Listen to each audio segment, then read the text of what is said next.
Cette problématique de la hausse de prix, de la spéculation sur le marché, de prix de biens de première nécessité, est une question très importante qui touche à la fois l'ensemble du gouvernement congolais. Et le président de la République, son Excellence M. Félix-Antoine Tshisekedi Tshilombo, est très préoccupé sur la problématique. Voilà pourquoi il avait demandé au chef de gouvernement, le Premier ministre, son Excellence M. Ilunga Ilukamba, de pouvoir coordonner cette question. Donc là, nous avons été conviés finalement à présenter un dossier, une situation par rapport à la hausse de prix. C'était depuis le mois de décembre, nous l'avons fait, parce que de toute façon, pour nous, descendre sur terrain n'est pas événementiel. Nous le faisons à chaque fois que besoin se fait sentir sur le marché. Nous l'avons fait au mois de décembre, où nous avons convoqué presque tous les distributeurs de produits de première nécessité, c'est-à-dire les grands importateurs, à une réunion où nous avons été rassurés de la qualité et de la quantité disponible de stock sur le marché intérieur. Et là, nous avons présenté également avec la VPM de plan la situation sur l'indice de prix, et l'économie a parlé sur finalement l'évolution des prix sur le marché. Il y a eu des recommandations qui ont été proposées par notre ministère, le ministère de l'économie, et qui ont été approuvées par le Conseil des ministres, disons le 18e Conseil des ministres. Et là, nous sommes finalement justement en train d'appliquer ces recommandations que nous avons proposées à l'ensemble du gouvernement. Nous avons été sur terrain, nous avons été au marché de la Liberté, au marché Somba-Ziguida, au marché Gambela et au Grand Marché. Nous avons finalement voulu palper du doigt la réalité qui se passe sur le marché, sur le détaillant, sur les grossistes, disons sur toutes les chaînes de distribution de produits de première nécessité. Et effectivement, comme nous l'avons déjà présenté au Conseil des ministres, nous avons vu que certains produits, bien sûr, de première nécessité ont augmenté. Au ministère de l'économie, nous suivons de manière hebdomadaire 45 produits de première nécessité. Et là, nous sommes en train de voir plus ou moins 6 à 7 produits ont subi quand même une certaine fluctuation dans la hausse. Et c'est pourquoi nous avons vu notamment le sucre brun. Il y avait également le haricot, le poulet, le chinchard, c'est-à-dire le 20+, et surtout le 18+. En concluant, on sait que nous avons déjà présenté dans les conseils des ministres et les mesures éventuellement ont été préconisées pour finalement ramener une perspective de baisse de prix de ces produits. Il est évident qu'il faut savoir une chose. La fixation de prix au niveau national est régie par une loi. Une loi qu'on appelle la loi organique numéro 020/018 du 9 juillet 2018 relative à la liberté de prix et à la concurrence. Cette loi donne la marge à tout opérateur économique de fixer le prix du produit et a posteriori au ministère de l'économie de faire les contrôles. Et nous faisons les contrôles de la structure des prix avec tous les éléments y afférents.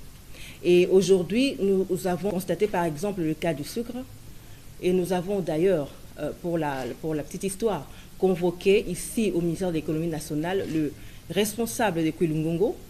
Nous avons échangé avec eux par rapport à cette situation finalement. Il s'est avéré que le prix du sucre a augmenté. La première des causes, c'est le cours mondial du sucre ont augmenté de plus de 30%. Et on nous l'a fait savoir. La deuxième raison, c'est la problématique du climat. Avec le réchauffement climatique et tout ça, la récolte qui devait être faite au mois de novembre, en principe qui commence au mois de mai jusqu'au mois de novembre, la période s'appelle la période de campagne. Mais la récolte n'a pas été efficace. Et donc, au lieu de 100 000 tonnes, Kouilungongo n'a récolté 60 000 tonnes. Évidemment, il y a un déficit de 40 000 tonnes qui a fait qu'il y a une certaine rareté dans le marché et ce qui a fait qu'il y ait spéculation sur le prix du sucre. Mais nous rassurons la population que les arrêtés qui ont été signés par le ministre du Commerce extérieur pour interdire le sucre brun touchent à leur fin. Et aujourd'hui, l'importation du sucre est ouverte à tous les opérateurs économiques. Et d'ailleurs, je vous informe aujourd'hui qu'il y a plus de 20 000 tonnes de sucre qui est arrivé à Kinshasa, qui sera déversé sur le marché. Donc, dans les jours à venir, nous allons constater effectivement le prix du sucre baisser. Nous avons le produit comme le haricot. Le haricot a augmenté parce qu'il y a la problématique de route. La route entre Kisangani, Bunia, en passant par Nyanya, et a été défectueuse parce qu'il y a eu tellement de pluie le mois passé, disons le mois de décembre, le mois de janvier, ce qui a fait que la route a été détériorée et qu'on ne pouvait plus, c'est-à-dire le camion qui vend dans des centres de production ne pouvait plus aller dans les centres de distribution. C'est là qui a fait qu'il y ait finalement cette rareté de ce produit. Et nous rassurons la population que le gouvernement a pris le dossier à bras-le-corps et bientôt ces routes seront réhabilitées pour qu'il y ait fluctuation finalement sur le marché de ces produits comme le haricot. Je prends l'exemple du troisième produit, le poulet. Le poulet a connu une augmentation évidemment parce que vous savez, sur le plan international, la société Mino Congo a connu des problèmes. Or, nous savons que c'est parmi l'opérateur économique qui a une certaine part du marché de poulet au sein de la partie ouest, particulièrement. Il a 30% du marché. Et comme sur le plan international, il a connu des problèmes, évidemment, il ne pouvait plus faire l'importation de ces produits, ce qui a fait que finalement, il y a une certaine rareté. Le déficit de 30% reconnu à Mino Congo a été finalement perdu. Et là, ça fait qu'il y a eu ce qu'on appelle rareté et augmentation de la demande intérieure face à l'offre. Donc, c'est des lois basiques de l'économie, de l'offre et de la demande.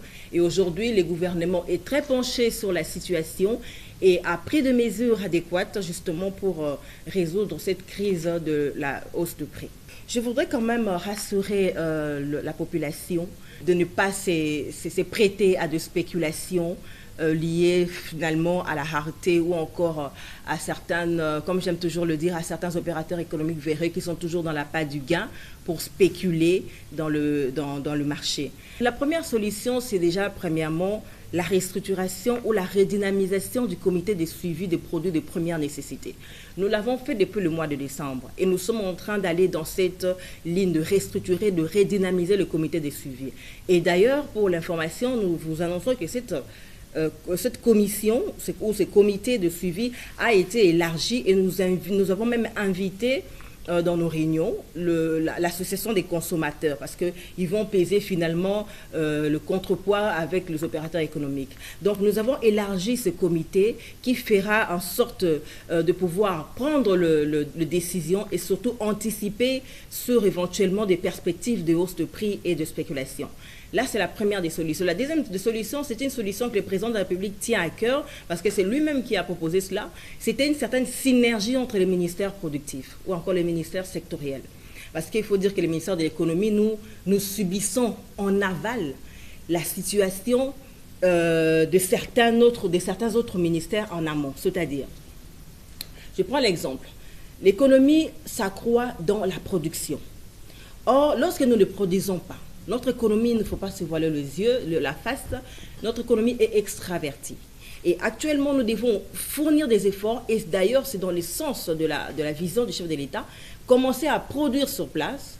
L'agriculture et le ministre de l'Agriculture est penché sur cette question, parce que du reste, dans le cadre de la nation, le président avait donné les contrats qui ont été signés par des partenaires étrangers pour commencer l'agro-industriel dans notre pays. Donc, lorsque ces ministères sectoriels commenceront à mettre des bases sur l'économie, nous aurons des retours positifs. Parce que notre rôle ici au ministère de l'économie, ce n'est pas produire, mais c'est plutôt réguler ce qui a été fait en amont.